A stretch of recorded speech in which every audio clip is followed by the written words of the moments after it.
በዚህ ጨዋታ ላይ መነሳት ያለበት አንድ አብይ ጉዳይ ደግሞ አለ።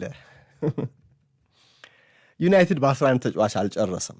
56ኛው ደቂቃ ላይ ሊሳንድሮ ማርቲኔዝ በቀይ ካርድ ወጣ። አስቡት፣ የመሃል ተከላካዩ ቁልፉ ተፈላጊው ሰው በቀይ ካርድ በቦርንመዝ ጨዋታ ላይ ስለተባረረ ከሜዳ በዚህ ጨዋታ ላይ ማርቲኔዝ ከሌኒ ዮሮ ጋር ነው የተጣመረው። አንድ አጭር አንድ ረጅም። የማርቲኔዝ ልምድ ይሻላል። ዮሮ ገና ለጋ ዕድሜ ላይ ነው ያለው እና ማርቲኔዝ 56ኛው ደቂቃ ላይ የካልቨርት ሌዊንን በፖኒቴል የታሰረ ጸጉር ጎትቶ ቀይ ካርድ ተመልክቶ ከቪአር ማዕከል ፖል ቴርኒ ጨዋታውን አቋርጠው ቫር እንዲመለከቱ ወደ ስክሪኑ ተላኩ። በጆን ብሩክስ ቴርኒ ሄዱ፣ ተመለከቱት፣ አላመነቱም። ለተመልካቹ ተናገሩና ማርቲኔዝ በኦልትራፎርድ ጨዋታ ላይ በቀይ ካርድ ወጣ። ዩናይትድ እንግዲህ ለቀጣዮቹ ቢያንስ 34 ደቂቃዎች በ10 ልጅ ይጫወት ዘንድ ተፈረደበት ማለት ነው። ይሄ ውሳኔ ለደጋፊዎች በጸጋ የሚቀበሉት ውሳኔ አይደለም። ማይክል ካሪክም one of the worst decisions I've ever seen ሲል ነበር። ካየኋቸው ውሳኔዎች ሁሉ እጅግ መጥፎ ከምላቸው አንዱ። ነገር ግን ውድ አድማጮች አንድ እዚህ ጋር መጠቁማችሁ ነገር አለ። ይሄ ቀይ ካርድ ተገቢ ነው ወይ ያለን እንደሆነ አዎ ተገቢ ነው። ተገቢ የሆነበት ምክንያት ከ2-3 ዓመት በፊት ቢሆን ኖሮ ከጥቂት ዓመታት በፊት ቢሆን ኖሮ እንዲህ ላይ ይባል ይችላል። በቢጫ ካርድ ሊታለፍ የሚችል ሊባል ይችላል።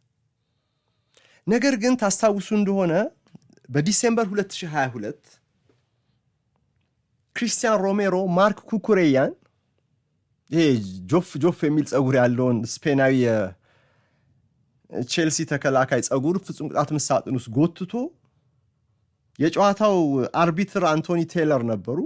ሳያዩት አለፉ እና ብዙ ታምተዋል።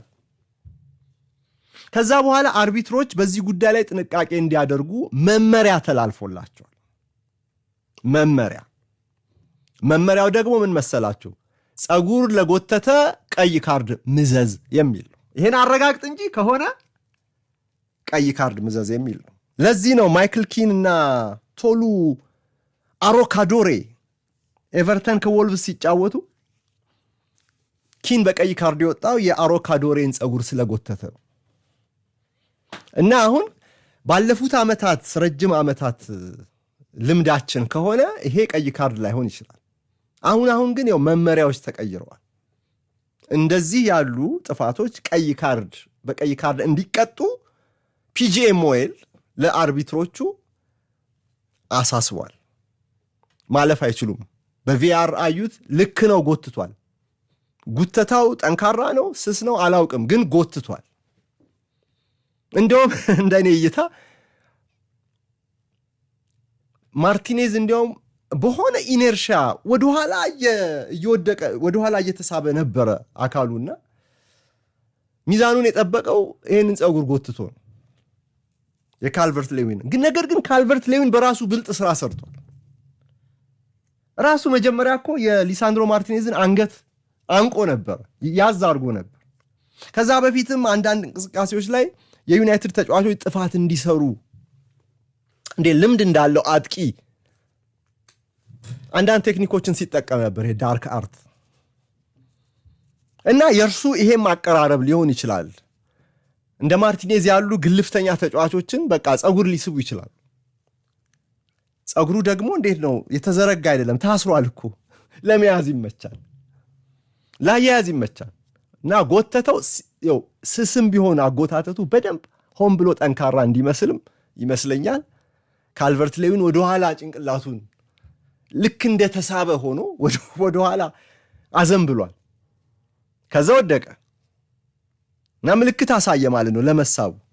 አርቢትሩ በደንብ ያዩት አልመሰለኝም። ምክንያቱም ከቪአር ማዕከል ነው ተመልከት ሂድ ስክሪን ላይ ተባሉ። ጨዋታው እኮ እንቅስቃሴ ላይ እኮ ነው ፊሽካ ነፍተው የሄዱት። ከዛ ቀይ ካርድ መዘዙ ማለት ነው። ለምንድነው ጨዋታውን እዛ ጋር ያቋረጡት? ግልጽ ነው። በቀይ ካርድ መቀጣት ያለበት ተጫዋች እያለ ጨዋታው ቆይ ይቀጥልና ፖዝ እስኪያደርግ ልጠብቅ ብለው ያ በቀይ ካርድ መውጣት ያለበት ተጫዋች ከጥፋቱ በኋላ መቀጠል በሌለበት ሁኔታ ጨዋታው ቀጥሎ ጎል ቢያስቆጥር ምን ሊሆን? ስለዚህ ጨዋታውን አቋርጦ እዚህ ጋር የቀይ ካርዱን ውሳኔ ማሳለፍ ነበረባቸው እና ጥፋተኛው ማርቲኔዝ እንዳላጠፋ ሆኖ ነው ሲታይ የነበረው ሲከራከር የነበረው።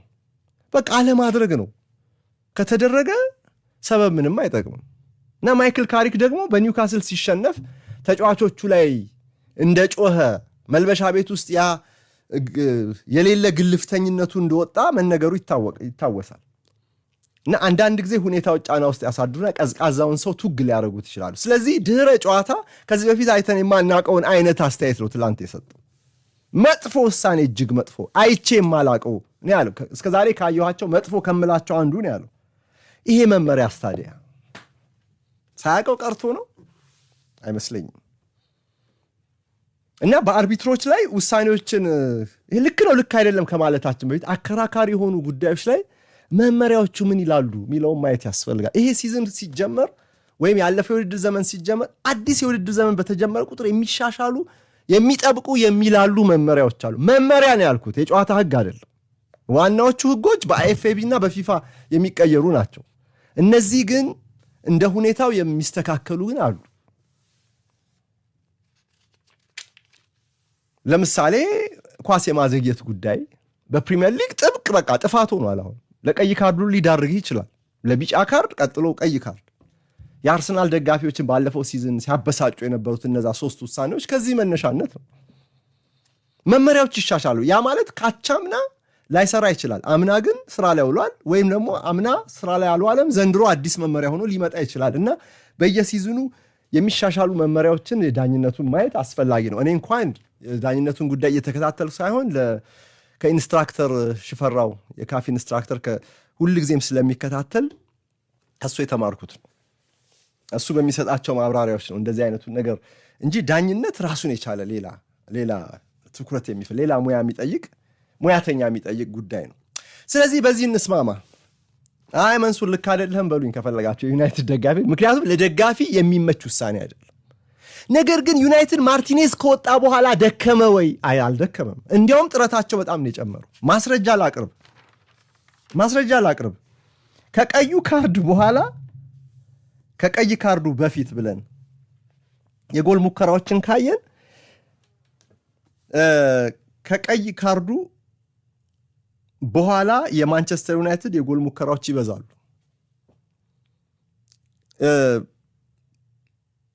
ሙከራ ብቻ ሳይሆን ቆይ በቁጥር ለምን አልገልጽላችሁም? እሺ እስከ 56ኛው ደቂቃ ሙከራው 9-10 ነበር። ዩናይትድ 9 ሊድስ 10። ጨዋታው ሲጠናቀቅ ግን 20-15 ነው። ያ ማለት 11 ሙከራዎች ማንቸስተር ዩናይትድ 11 ሙከራ የጨመረው 10 ልጅ ከሆነ በኋላ ነው። እንዲያውም ፍላጎታቸው በጣም አስገርሞኛል። ያው ጉልበታቸውም ትኩስ ስለሆነ ጨዋታ ውስጥ ቀስ እያሉ ሪትሙን ለማግኘት ሞከሩ መሰለኝ፣ አገኙ መሰለኝ። ያው 10 ልጅ ስትሆን ይፈጥርብን መከፈት አለ። ግን የካሴሚሮ ጎልን ጨምሮ የተገኘችው ከዚህ በኋላ ነው። ከቀይ ካርዱ በኋላ ካሴሚሮ ኡጋርቴ እየተተካኩ የመሃል ተከላካይ የሆኑ ሲጫወቱ ነበር እና በዚህ እንግዲህ 70ኛው ደቂቃ ላይ ኑሳይር መዝራዊና አማድ ዲያሎን አስወጣና ዲዮጎ ዳሎና ብሪያን ኤምቡሞን አስገባ ማይክል ካሪክ።